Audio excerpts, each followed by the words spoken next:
So, welcome back to Third Age Reforged and to another battle replay, and this one I honestly feel a little bit bad about because I can't believe it's taken me this long to get around to it. It's been in the list for a little while. This is actually a scenario made by Medexa, and according to the dates on the battle itself, it was actually played back in June, which is crazy, seeing as this one is going to be coming out at some point in December. Having said that, in my defence, it was also given to me much later than June, and when you put that sort of replay into the list, it gets bumped down, so I just kind of lost it, I guess. Even when I got given it, because it's sorted by date, it just sort of got buried underneath everything else. We are going to be seeing it now, and this is of course a completely new map, something that we have never seen before. I don't know what settlement this is necessarily supposed to represent. Obviously it's massive. It looks almost like the Ringed City from Dark Souls 3 actually, when you consider the outer walls. But yeah, going to be an interesting one this. It is a 3v2 siege with the forces of good on the defence. Again, when it comes to actually naming this settlement, I'm sure Medexa had something in mind when he made it, but the name of the map in the files is simply called Something in the Water, and the replay file is medexa.rpy, so there it is. I don't have any clues there, so I'm going to take some creative liberties, I think, when deciding what to actually deem this, I suppose.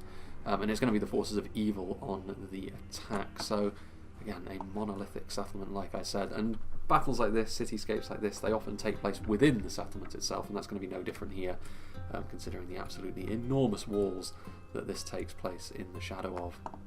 So we'll go through the attacking armies first and foremost, starting off with Harad. We already caught a glimpse of the player who's playing this army, and that's going to be Froggy. We're seeing it from his perspective. I think he's the one who sent it to me, although it could be any number of the players from this game, to be honest. Harad, obviously with their armour piercing, useful, fairly numerous as well, but fragile individually speaking. So again, I think we're going to be seeing that matchup between Harad and Gondor, at least partially, on this map. And the Gondorians, when they're allowed to dig in with their archers, as we have seen somewhat recently, can be very, very effective against Harad. So timing is going to be everything here for the Haradrim. The Haradrim spearmen, very basic. I mean, they're going to be there to absorb the arrows more than anything else, which are inevitably going to be raining down upon the Haradrim.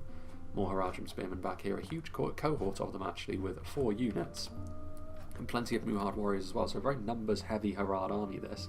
So, again, individually they're not going to necessarily be of particularly high quality, and the Gondorians should be able to take them in that regard, but if momentum is seized by Harad, when you're a high numbers force, it can be almost impossible to stop the tide. Muhard warriors as well are actually not too bad in melee for what they cost. The main problem with them, of course, is their relatively low defensive stats. I mean, they're not brilliant in terms of melee defense and terrible in terms of armour.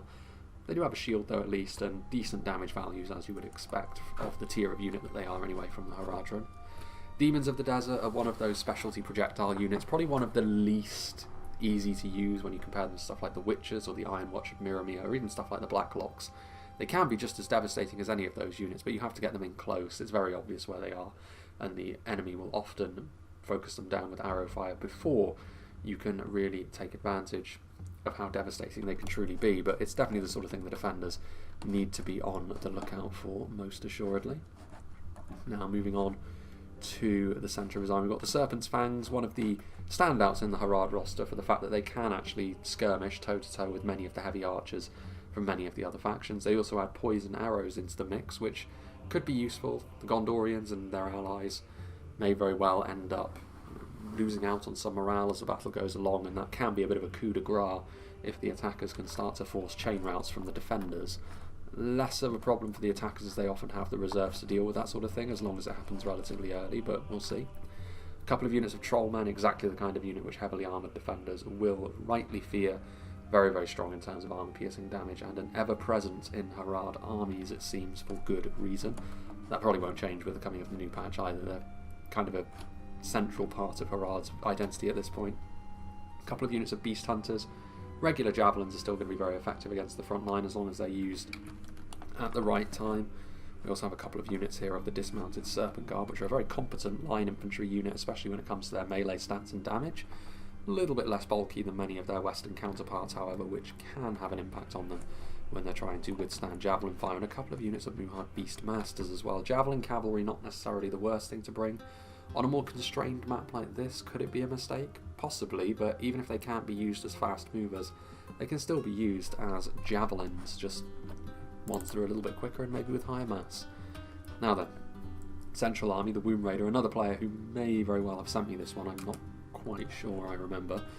He's going to be playing as Umbar, obviously, again, Harad's overlords in many ways. Alcarondas Legion and Belagaya Footmen making up the front line. Basic spears with the armour upgrade, so they're going to be reasonably tankier than the Alcarondas Legion, of course, bring that quality, which is what Umbar usually bring to an attacking force. They can inject some quality, because it's the best way to play as Umbar, really. You're going to want to invest heavily into the upper end Black Númenórean and Balakith units in order to be able to really put the screws to a potentially very elite defensive army, but they're not going to have the quality advantage quite so much as they would expect if Umbar are able to really invest into some of their higher end units. The Harbingers of Castamere, of course, one of their bodyguards, very, very strong unit of heavy swordsmen. Got some cavalry in here as well, so clearly as a cityscape battle they want to take advantage of a little bit of fast movement and a little bit of agility on the field. The Alcarondas Faithful, though, melee cavalry, so again with a defensive twist, much like the camels that we've already seen from the Haradrim. Umbar are going to be maybe trying to prevent the defenders from sallying forth with some aggressive cavalry, and then they can maybe utilise their own cavalry later on when things get a little bit more feisty, shall we say, in the streets. Balakith shield bearers without the armour upgrade, but armour piercing, of course, will certainly have its place. Big shields as well, and a couple of units of Balagaya pikemen, which are basic pikes, but even the most basic of pike units in the game can certainly be very, very useful, especially if committed at the right time. Way back here on the beaches of the river, there are a few units that have been left behind. This Y2K's Umbar army with some Naru sentinels guarding a trebuchet, so some very high tier pikes with a shield value as well, so they're going to be able to withstand a good amount of arrow fire. The trebuchet as well. We've seen how artillery can be absolutely devastating for both attackers and defenders in the past. The trebuchet as well, we'll see. I mean, it looks like they've got a fairly long way to travel before they will be a fixture in the battle, but I imagine, yeah, we've got a huge cluster of Alcarondas Legion here, which are going to be central to the attackers' efforts. Balakith shield bearers once again sans the armour upgrade, worth bearing that in mind. Belagaya footmen are here. We've got some Balakith marksmen, so they're going to be more interested maybe in trading. That's something which the last Umbar army didn't have a lot of, archers. So the Balakith marksman with the armour upgrade will allow Y2K to do that a little bit more. Certainly the Naru and Naaru Royal Guard will do the same, even stronger, even more expensive of course, but one of the best units of archers that you can rely upon when it comes to winning a skirmish fight because of their very heavy armour, decent damage just because they're a higher tier unit, and of course locked morale from being Black Númenórean. Ardenheim Shield Guard also carry that distinction, but they're a melee unit, so they're more likely to take more damage more quickly. And the Balakith Axe Guard adding that armour-piercing bite as well. As we head within the settlement, we can see that there's another unit, Balakith Marksman, already deploying some stakes in the exit. So it is going to be Dol Amroth, Gondor's underlings, that are going to be marching with them, or, well, digging in with them today. Mevin playing as them with some Knights of the Silver Swan, and some Arathirim of Dol Amroth, which, as we've learnt really in the cavalry tourney, when it comes to just slamming cavalry together, they are actually the best lance knights the game has to offer, with surprisingly high defensive stats. But with the way cavalry is, and with the way Dol Amroth is as well, one of the more difficult factions in the game to play at the moment, as is the case with many a cavalry focused faction, it must be said. You rarely get to see the Arathirim, so I do hope they actually pay off for Mevin here, but it's going to be difficult, as we've already said. Alcarondas Faithful, javelins, plenty of anti-cavalry units, stakes, constrained map. It's going to take some deft cavalry play, even more so with the Knights of the Silver Swan being a single hit point unit. Just in behind them we've got some Doran Ernil swordsmen, basic militia swords, which, again, if you're relying on militia as defenders, it might be a little bit of a long battle for you, but I mean, as sword militia they can at least hold against enemy infantry a little bit better, but they're going to have to be an accompaniment to stronger units, most assuredly. Many units of upgraded Athalon men-at-arms are going to be a much sturdier front line, it must be said. Very good shield values with them, and with the armour to boot when they're upgraded like this as well. It makes them a reasonably dependable line holder, but not necessarily the best damage dealer. Dol Amroth must rely on other things for that. Speaking of which, we've got some Tirithea marksmen over here who are going to be able to skirmish pretty comfortably with the Balakith marksmen. I think I'd actually give the slight advantage to the Umbar heavy archer there, but as defenders they can pick better terrain, so Umbar are going to have to sort of accept a bit of a disadvantage there, but it's not really the sort of thing which the defenders can rely upon to easily win them a lot of value. They're going to have to work for it at the very least.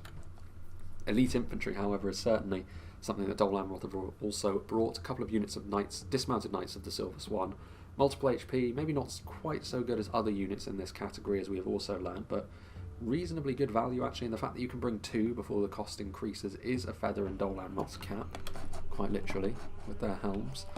And the Haven Guard, of course, is the standout unit in the Dol Amroth roster. Very, very strong, better than the heavy swordsmen that Umbar have.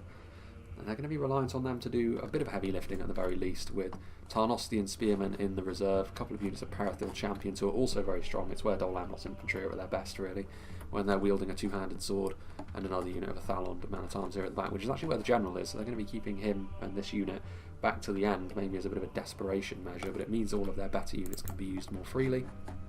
And last but not least, of course, the map and scenario creator here, Medexa, playing as the Gondorians, a defensive trebuchet. We've seen them be brutally effective in the past. It's a lot of ground for Gondor to cover, though. I do worry a little bit that Gondor and Dol Amroth might find themselves lost within their own settlement if they're not careful. I think they need to consolidate fairly quickly, which means the Gondorians are going to have to hot-foot it away from the Haradrim fairly quickly, I think, but we'll see how it goes. Pelagia Marines, we've seen them be useful somewhat recently as well. In fact, in the very last battle, I think, based on how the schedule is going to fall. Basic javelins though they may be, it's exactly the sort of tool which the defenders can use to very good effect. Just in behind, we've already mentioned the potential shortcomings of relying on militia when talking about the Dor Amroth swordsmen. The exact same applies, both advantages and disadvantages, to the Gondor militia infantry. Fully upgraded Gondor infantry as well are slightly better than the Athalond men-at-arms. I think the shield value on the Athalond is slightly higher, but all-round defence, the Gondor infantry have a slight edge, but they're very basic in terms of what they offer, both anyway. Marksmen of Caer-Andros, we've already spoken about marksmen as well throughout the battle, very much the same sort of thing at range as the Balakith and the Tirith Eir, and some Gondor spearmen as well. Veterans of Osgiliath, fully upgraded, are also going to be a solid unit, so plenty of heavy archers on the field today, which is all well and good, they're functional, but will they do the business against an attacking force of this magnitude? Mithrandir's retinue, so more cavalry, again more aggressive cavalry, but going to be slightly more difficult to use than perhaps the Gondorians would like. And further back over here, a couple of units of Gondor archers ready to be moved again with the armour upgrade, and there is a force here on this flank which is posted up to stop any sort of Haradrim movement over here. Gondor spearmen and infantry once again, 2 units of Citadel Guard. Armour piercing won't be quite so effective against Harad, but they're still a fantastic line holding unit regardless of that. And finally, the general's going to be in the Wardens of Minas Ithil. Again, armour piercing, maybe not the point though, they're much better as sort of high tier unit assassins, so if they can get the Trollmen of Harad, for example, in their sights, even though the armour piercing isn't going to be quite so useful, the base damage most assuredly will be. So, I think we will make a little bit of a cut, because I don't know exactly how the initial phases of this battle are going to go, but I don't think we're going to have to wait too long before we start to see at the very least the cavalry taking a nibble at one another, so I'll make a small cut and we'll rejoin when the first blows are being struck.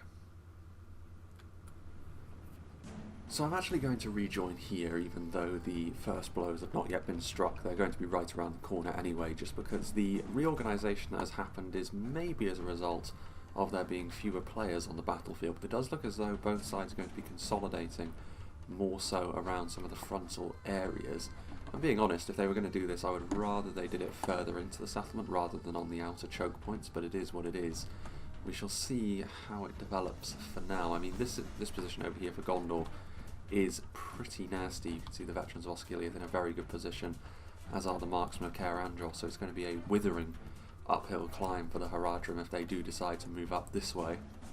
But both of the Umbar armies are going to be seemingly combining their forces to try and push through what is now going to be a pretty well organised Dol Amrothian defence. Tarnostian spearmen and Dor Amroth swordsmen as the almost sacrificial initial part of the front line.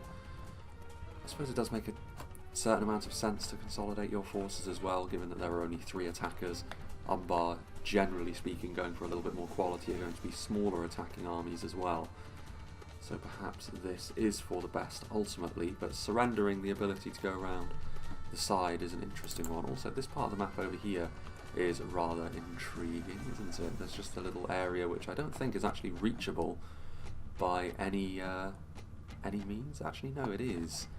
So you can get down here. This would almost be the final stand, I suppose.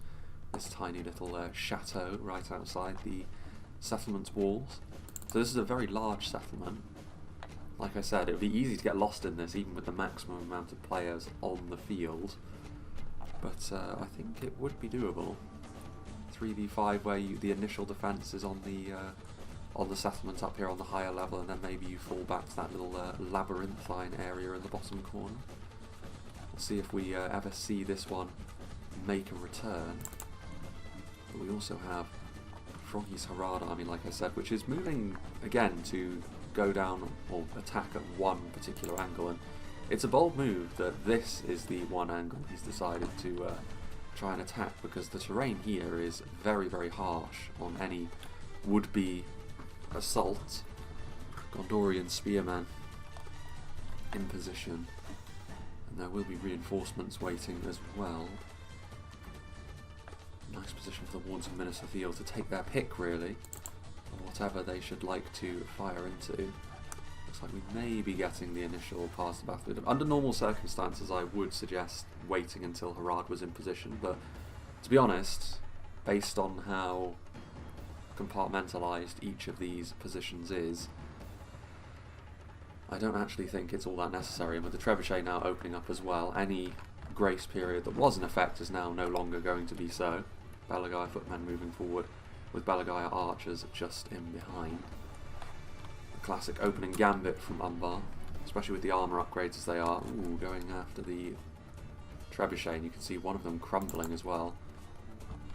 Be a very good idea. This is the sort of thing which we haven't seen recently. Many people opting instead to simply allow the opposing artillery to hit them as long as they can do damage with their own artillery as well. But I think Umbar doing the clever thing here by trying to snipe out Gondor's trebuchet, especially given its position here. I mean, if Umbar tried to blob up on the front line, it would go extremely poorly for them, so a very good opening gambit there by the Black Numenorians and their Corsair underlings. Now then, it's going to be interesting this. I mean, this is definitely going to be the bloodiest front line, I would suggest, given the fact that Harad are splitting themselves between two choke points, as are the Gondorians, and Gondor even have a couple of units, I think, of Marines over here assisting Dol Amroth's efforts as the Dor Amroth swordsmen collide with the Balagai footmen. I think they are trying to go after the archers, but I mean, as a unit of militia, there's only so much they're going to be able to accomplish, so they don't want to bite off more than they can chew. I mean, a couple of units of militia here may very well be enough to bring down a basic unit of spears, given the fact that they are armed with swords. They are going to interrupt the archers, but this isn't really going to net them too much in terms of value, because they will ultimately be defeated, and the archers won't be so damaged that their DPS is going to be compromised. And with another unit as well of Balagai footmen coming forwards, the militia will be forced back, so they do flee as they try to peel themselves off the front line. More casualties will be taken, their morale will just about hold itself together.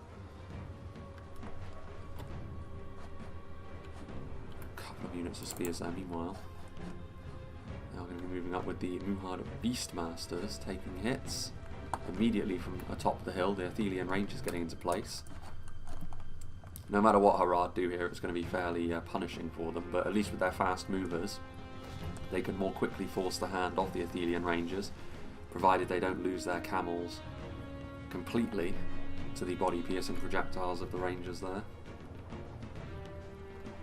So javelins begin to make their assault, and this will force Gondor back. If they can keep Gondor away from being able to take full advantage of this uphill section,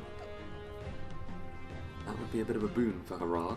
So already the camels are actually paying dividends for them, maybe not as an anti-cavalry force as is intended, but again, forcing Gondor's hand,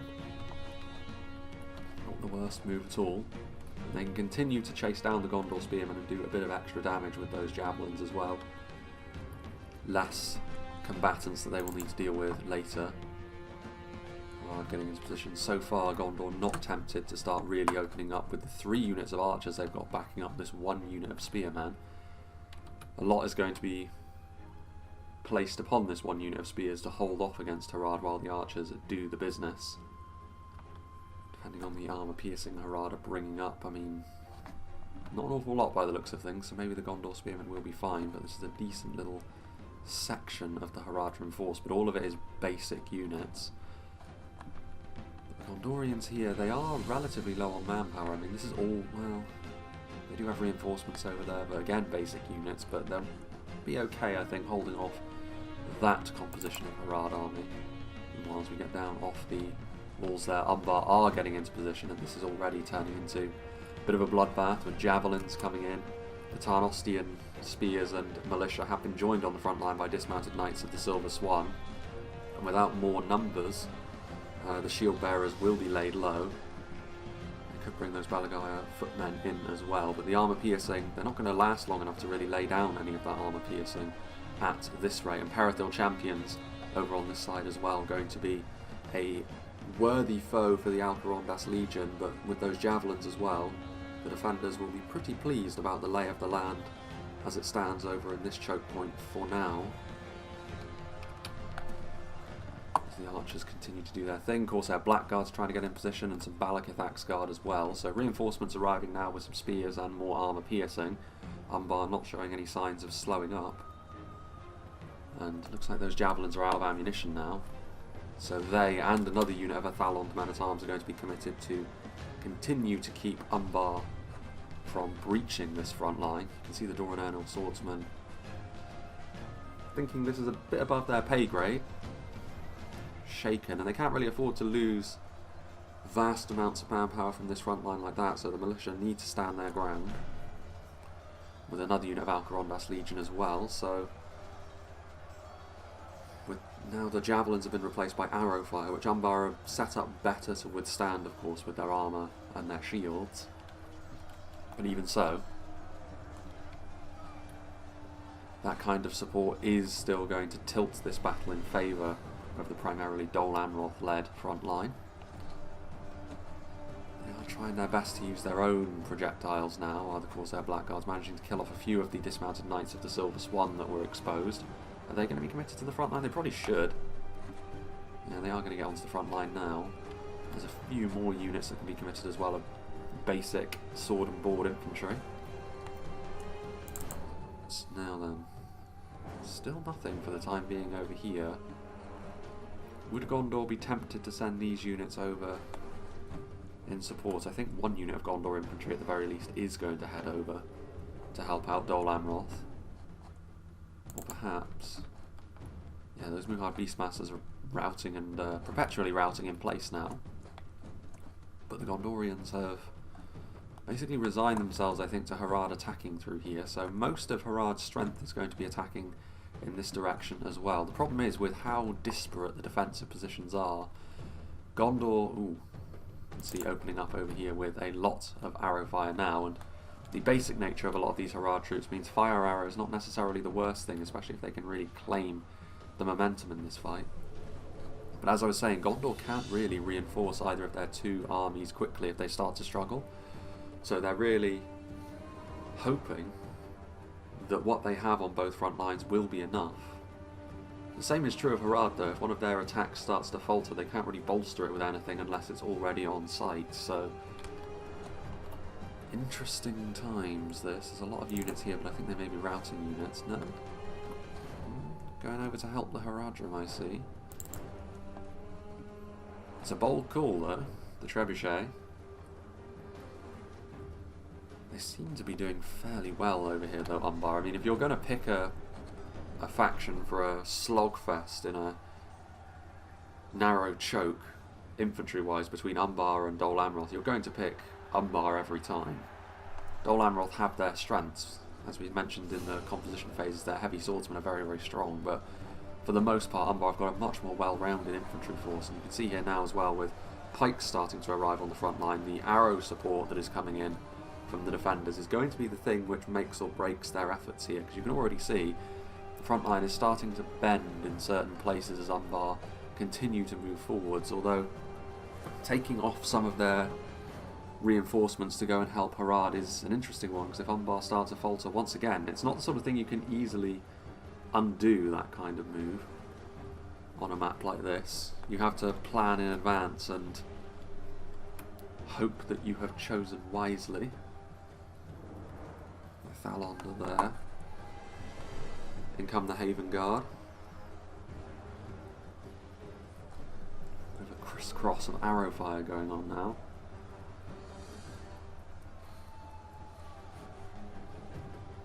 Defeat seems certain. Only a military genius could win this battle. Balakithak's guard, even with that armour upgrade of course, will still be vulnerable to all of that arrow fire that's coming in. Those Tirithea marksmen are in a really good position. Like I said, the crossfire here is going to be punishing for Umbar, even if they are better at dealing with this kind of pressure than most. They're trying to get their own supporting units into position as well to try and answer the Dol Amrothian firing lines, but yeah.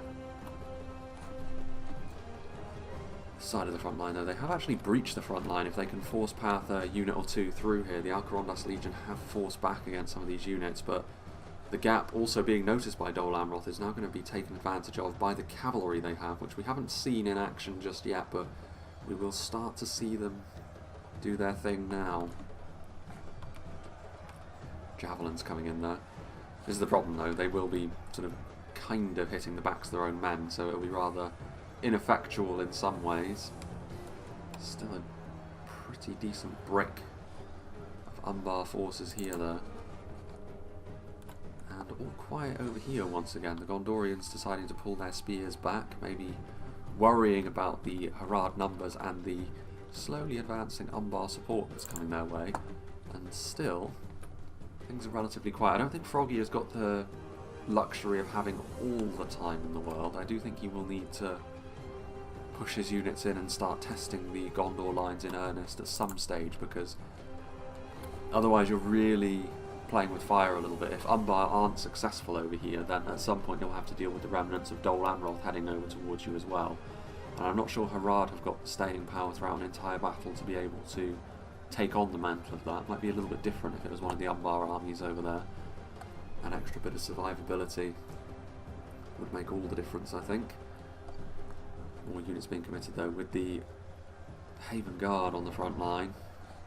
I mean, I did also see the Harbingers of Castamere get committed as well, so really most of what we see now committed. A unit of Athalon men-at-arms and some out-of-ammunition Tirithea marksmen plugging up that gap that we saw previously, and all of a sudden it looks as though the momentum is back with the men in blue. Even if individually their units are not on the same level as what they are facing. Numbers are on their side and they have the more apparent ranged support. They're trying to use cavalry in the same way that Dol Amroth just did, but it's not quite so easy for Umbar, and even if they could, they are sword cavalry, so it's not going to be quite so deadly. That was a good hit though from the trebuchet there. You can see the burning horses in the distance there, so trying to deal with the Arathirim, who could be a potential headache later when the battle opens up and they move through a settlement with lots of rue. Dol Amroth's cavalry doing hit and run on them could be the sort of thing to finish them off if the damage they're taking here is anything to go by. Although, it is looking more and more like Dol Amroth have expended all of their ammo supply, and I'm not sure whether they've done enough damage to Umbar to secure victory here, and I'm not sure whether they have the quality to be able to withstand much more of this. Tirithea marksmen moving forwards, blades in hand, trying to shore up the lines. Some Gondor infantry in over here as well, so Medexa trying to help his ally with the occasional reinforcing unit. Basic as it is, numbers are needed here, more meat for the grinder. And are we seeing a renewed assault over here? We are actually. Froggy sending some of his units in to test the waters. The Gondorian defensive line will remain perfectly solid for the time being though, even without the arrow fire coming in.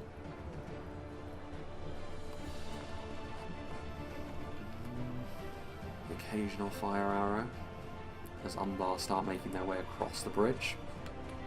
Again, if you're reliant too much on basic Haradrim spearmen like this to make progress, then you're going to be largely disappointed, I feel.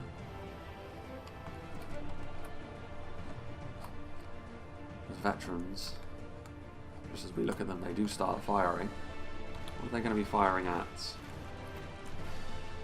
Yeah, Muhad Warriors for Archer Spearmen. I mean, quantity of kills perhaps just as important as quality over here, given the fact that Harad have not really got any of their quality units over here. In fact, that may be, I mean, Naranaru Royal Guard, an expensive unit on the front line.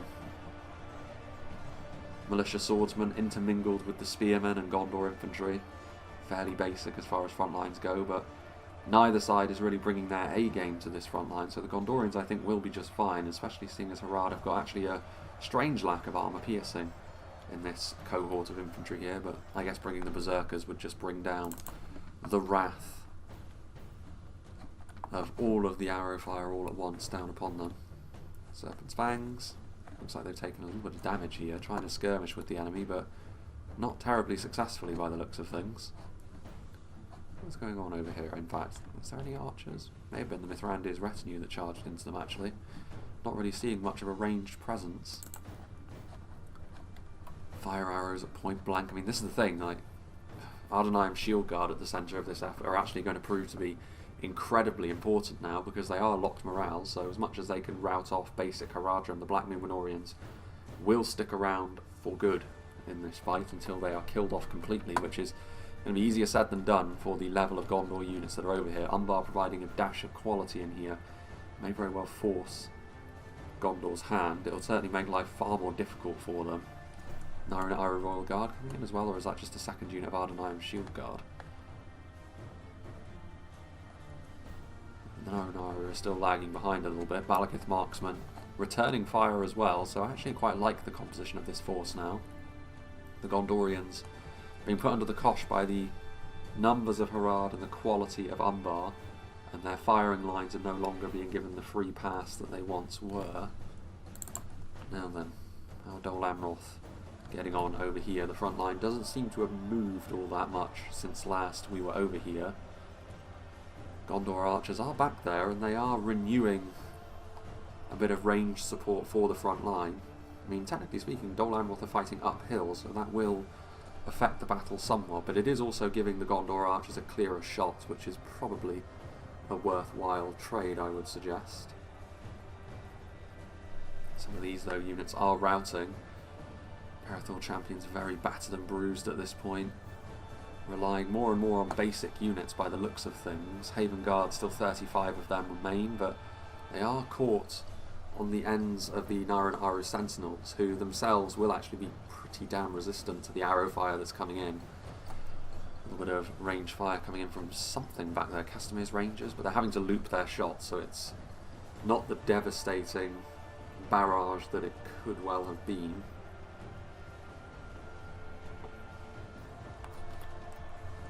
Over yonder, defeat seems certain, only a military genius could win this battle.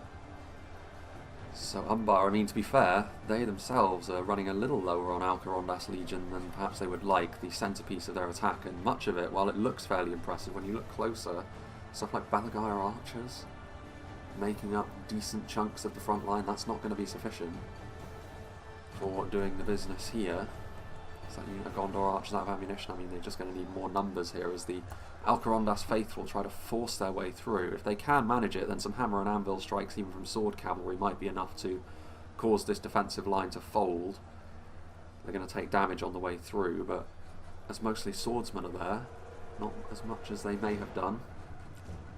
They've managed to make it, but those Knights of the Silver Swan can move in, and they may fancy their chances against the more depleted force of Legion. Faithful, I should say. Archers coming in. Oh, I think it's maybe panicking a little bit for trying to use your arrows to kill off the Alcarondas faithful here. You're going to get friendly fire as a result of doing that as well, so that is worth saying. You're not really going to kill them off either, so definitely worth bearing that in mind, and peeling off your infantry as well to try and deal with that cavalry. You have to say, it's even if they can't get hammer and anvil strikes, Umbar have definitely gained something from that passage of play. Right, what's going on over here? Oof. I mean, there's raking shots here now of flaming arrows, and yeah, 90 Haradrim spearmen are going to be routing. All of the Muhards are routing, so yeah, Harad not responding well to the arrow treatment, it must be said, and the Balakith marksmen, they are at least acting as a bit of a lightning rod for the front line, so not all of those arrows are hitting their infantry, and they're trying to respond as well, but this is a very extreme gradient, so the Gondorians will win this skirmish fight fairly comfortably. But the Gondorian front line itself is also struggling, and it is primarily under the weight of those Black Númenórean spears.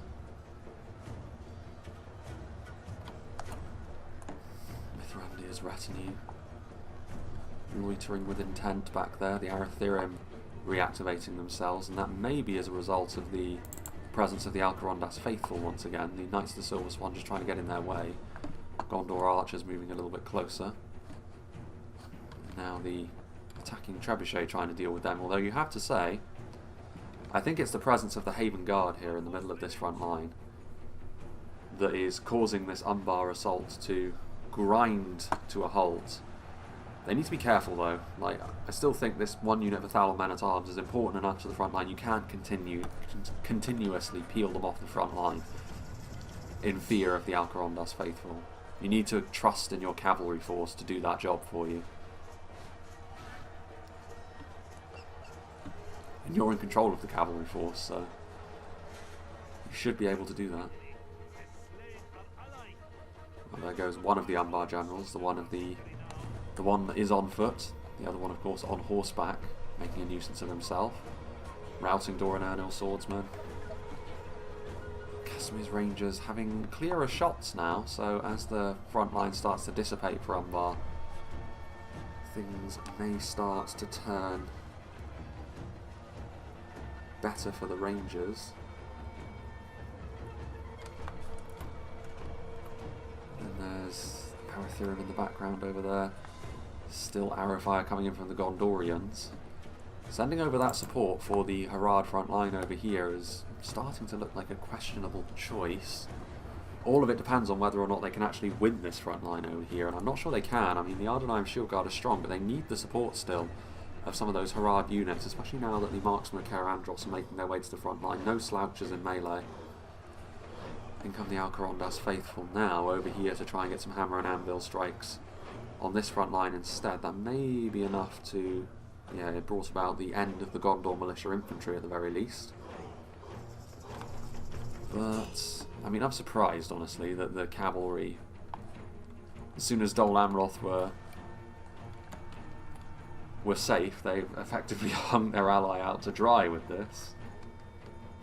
Like, your cavalry is not really doing a great deal else, that you may as well hunt the Alcarondas faithful down to the ends of the earth and bring them to heel. The arrow fire is at least doing some damage to them, but this may be enough. I don't know. Narana Royal Guard trying to shoot at point blank, but they've waited a little bit too long, I think, to bring the Narana Royal Guard up. They should have been up with the Balakith marksmen.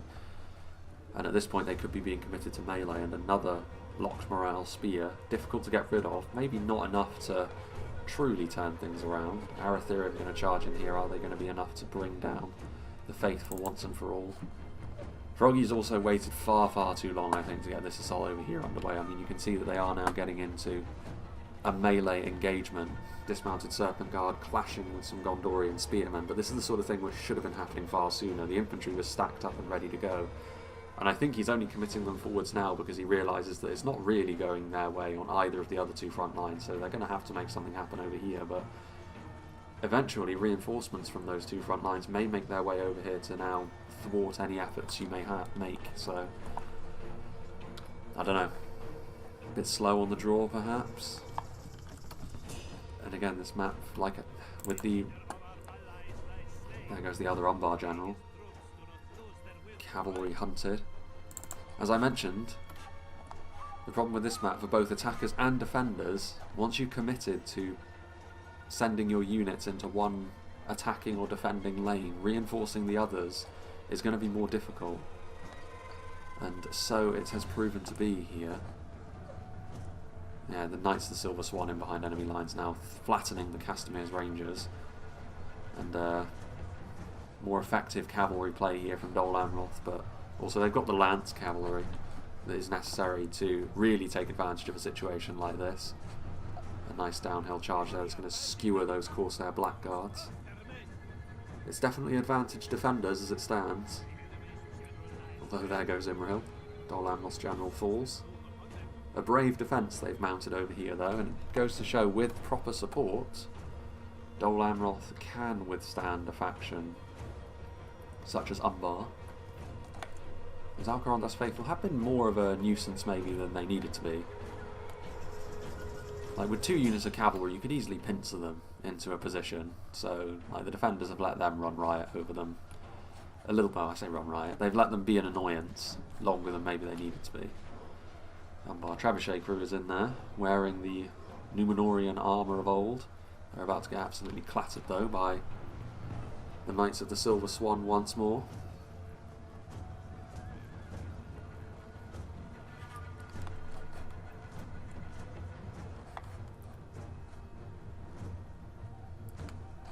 Very fine margins though when you consider that most of the combatants on here, stuff like Gondor archers, Athalond men-at-arms. The real difference maker clearly the Haven Guard, but only 9 of them remain, so only just with the strength in them to be victorious over here. And the reinforcements they can send to the rest of the battlefield now are going to be very limited, but it will still be a factor. I think the real story here though is going to be one of the cavalry. What's going on here then? Mithrandir's retinue, 24 of them. That should still be enough to kill off the Alcarondas faithful, to be honest with you. I mean, with a charge. Yeah, with the cavalry in this kind of health, 2 units of multiple HP lance cavalry, 1 unit of upper end single HP lance cavalry, which in terms of damage dealing potential is still fine. That's going to be the sort of thing which I'm not certain they're going to be able to reconcile with themselves here, the attackers, especially not seeing as they're also going to lose over here, and lose by a wider margin as well. The Umbar reinforcements in the end not enough to make a difference, and the very nice firing positions that the Gondorians had to work from. The Dax are taking full advantage of them. And the Naran Royal Guard may very well be on the front line, and they may well fight to the death, but death is right around the corner for them. And that leaves this front line over here. The Gondorian's going to try and pincer Harad. Desperate measures required, I think. Dismounted Serpent Guard moving in. I mean, this is the stronger of Harad's 2 infantry assaults, so they can at least put up more of a fight, but like I said, I think it's probably going to be too little too late. It's not as if the Gondorians have got low tier units up here. The Gondor infantry are basic, but Citadel Guard and the armour piercing will at least be somewhat useful against the Serpent Guard that they are facing down.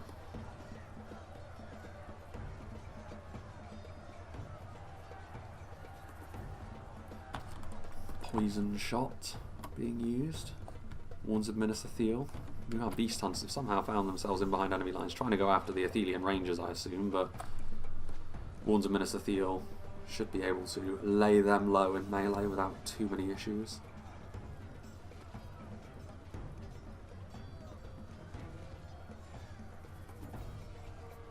And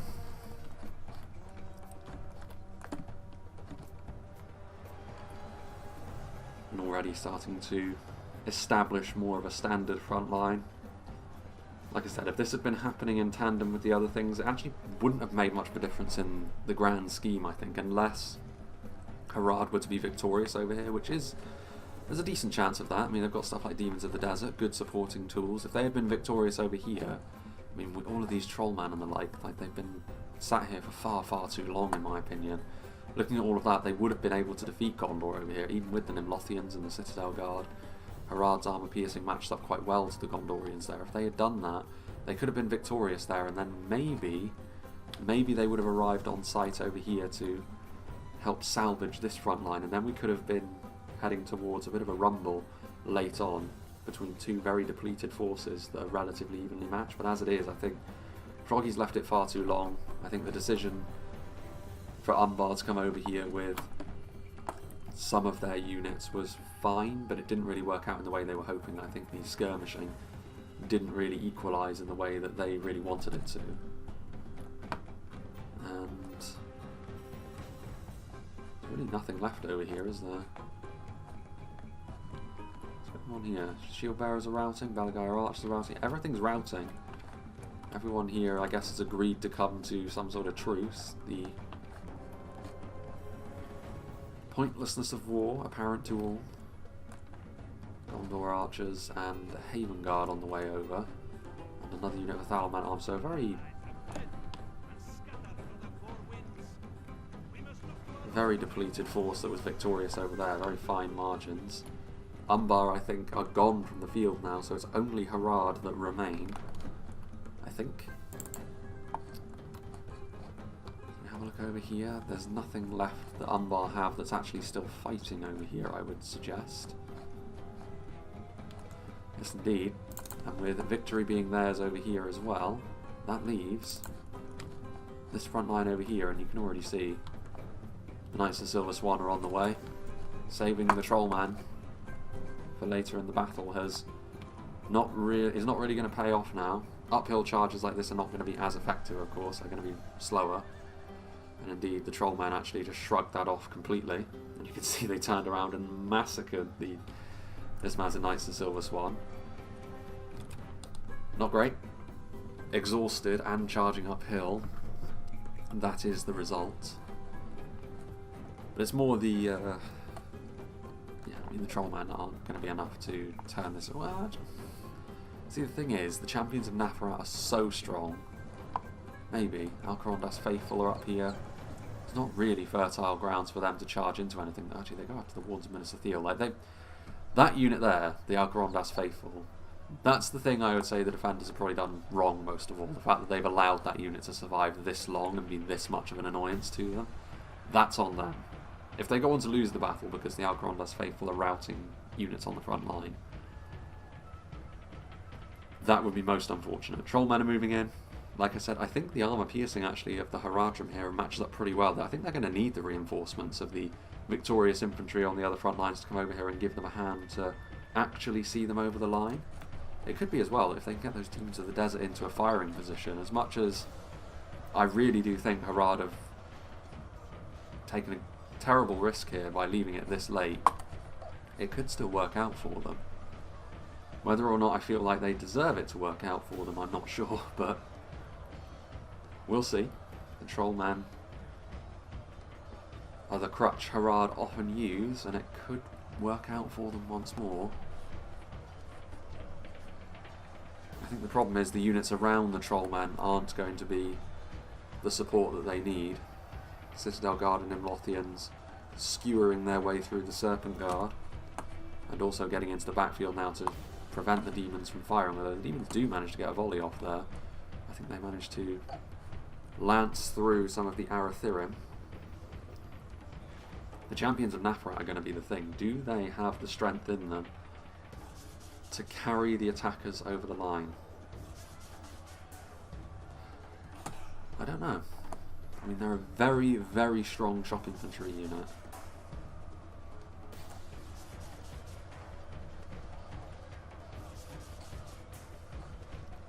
Thrandir's retinue. Alcarondas Faithful.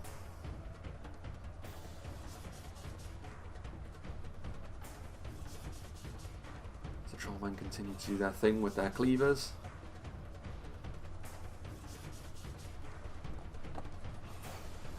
They're trying to force their way through here, the Gondorians, to force the issue and perhaps give their cavalry more clear charges as well. Try and whittle down these Trollmen like that. It's definitely one way of doing it. Oof. I mean, that's why they're so desperate to do it. I mean, it's not often we see the Demons of the Desert perhaps operate on the same kind of level as stuff like the Witchers or the Iron Watch, but here they could very well be enough to turn the battle on its head all on their lonesome, because those NELEDHNINs are getting absolutely butchered by them. And that's going to only increase the advantage that the champions of Nafarat hold over them. Shaken, the NELEDHNIN Honor Guard. You know that things are pretty serious when that's the case. Then again, I mean, another potential decision that's gone against them here. Wards of Minister Thiel, what were they using their armour-piercing projectiles on? Was it something worthwhile, based on the fact that Harad have got all of their bodyguard or multiple HP units still alive? You would suggest not. It's possible it was the Serpent's Fangs they were shooting into, but this is the moment you would want your armour-piercing archers to be doing their thing. Maybe their ammunition was used frivolously after all, because Gondor, just like that, their front line has evaporated in the face of those demons' javelins. And with all these Trollmen, and with the battered remnants of the victorious forces on the other front lines, I'm not sure whether they have the strength to face Harad in melee anymore. The late game comeback. The high tier units showcasing what they're all about again. The Arathurim didn't get their lances out there, so a rather ineffectual nudge into the Trollman, unfortunately for them.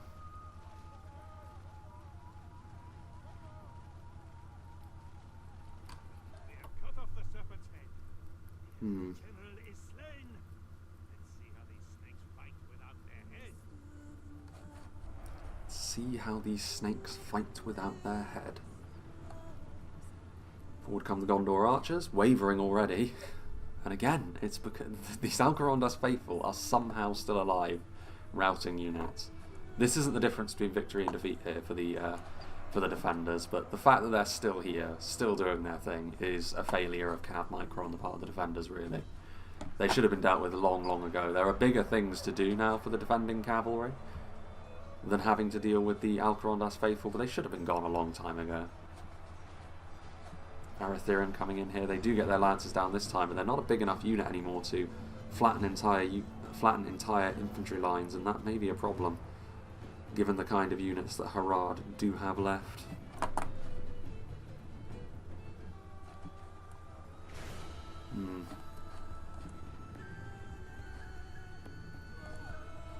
Background. Lances down. That is enough to kill the Harad general. Bolder than a rooster.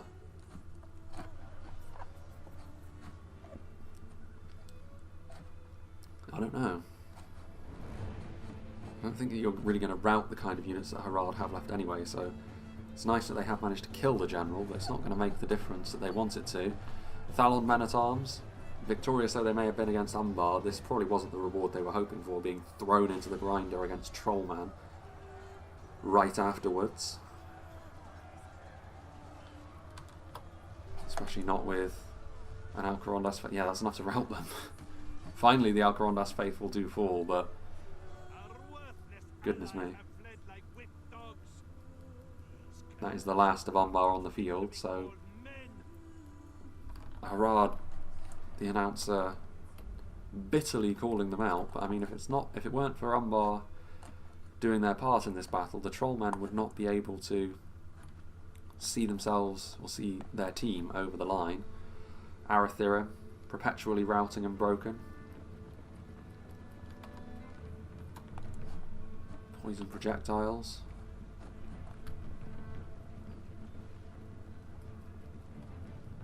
Yeah, I mean, this is it really. It's going to be it is going to be an attacking victory, isn't it? They just don't have what it takes anymore to take on the Trollman and the champions and what's left of the demons of the desert in melee anymore. Veterans of Osgiliath, locked morale. They will have to be killed completely, but champions of Nafarat perfectly placed to be the ones to deliver death to them. Close though. I mean, it was risky from Froggy to leave it this long to attack, and I feel as though, in many ways though, the length of time it takes to reinforce between the various positions on this map, it firstly benefited the defenders, but in this situation it definitely worked against them. If these reinforcements had arrived when the Nimlothian Honor Guard and Citadel Guard were still on that front line before they got decimated by the demons of the desert, things would have been slightly different, I think. They would have had the numbers to push through and engage the demons more completely than they did. Well, do the marksmen of Carandros have what it takes? I mean, the fact that they're shaken would suggest probably not. There's not enough Haven Guard left, surely. I don't know. Champions of Nafarat need to be victorious over here quickly. They're going to allow the demons to finish off what's left of the veterans of Osgiliath. Champions of Nafarat do get a charge off as well, so that will hasten the demise of the marksmen of Carandros. I do like the look of the marksmen of Carandros with their black capes.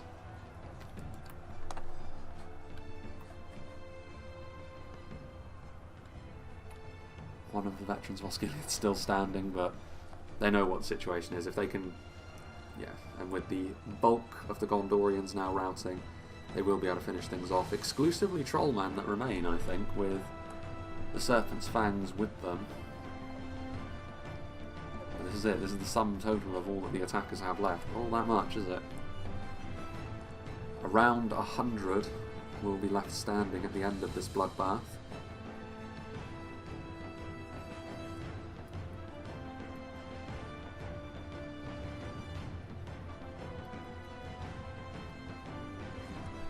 Pretty much point-blank shots into the marksman.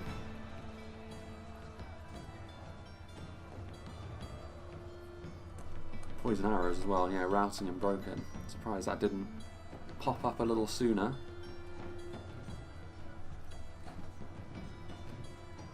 One Haven Guardsman remains, as well as one veteran of Osgiliath. Which one will be the last one standing? You'd assume the Haven Guards, he's only up against one guy. Oh, no, actually, they're turning around, and yes, as a result of that charge, it is this banner carrier for the Gondorians that is last.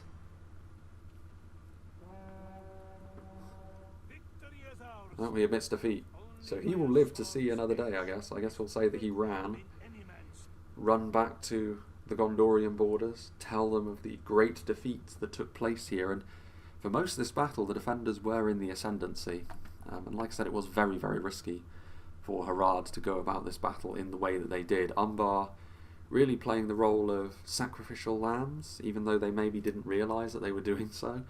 That one fight between Dol Amroth and Umbar, the one static front line that we saw, was a bit of a meat grinder for both sides. I mean, it was a victory for the defenders, but a very, very narrow one.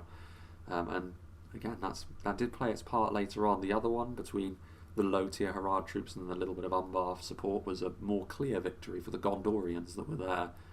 But in the end, again, not quite enough. You'd have to say that the size of the settlement and the distance between the reinforcing opportunities, that was really a key factor. I mentioned it several times throughout, and it worked in favour of and against both sides. But again, all things being equal, the attackers with superior numbers in this sort of situation tend to be in the better position, and so it turned out to be here. Though it wasn't really quantity, it was the quality of Harad's Trollman units that did see the attackers over the line here. So what did the damage then? Champions of Nafrat getting 100 kills, all of those later on, some of those against high tier units as well, like Nimlothian Honour Guards, so that's a decent return. The Beast Hunters harassing the Gondorian lines up here in those initial positions. All of the low tier units obviously didn't do too well in that uphill struggle that they had against the Gondorian firing lines, but those Demons of the Desert, that was the unit which ultimately turned the battle on its head, because they killed off the Nimlothian Honour Guard and Citadel Guard that the Gondorians were relying upon up here really very, very quickly. And yeah, that was the difference. So we often see the Witchers do that. We've seen the Iron Watch do it in the past. Like I said, Rangers can do it. I've always said that the Demons of the Desert have that sort of performance in them. It's just that they are a little bit easier to see and counter, but the lack of archers up here, or at least the lack of good use of the Wardens of Minas Ithil up here, is what allowed the Demons to really showcase what they can do.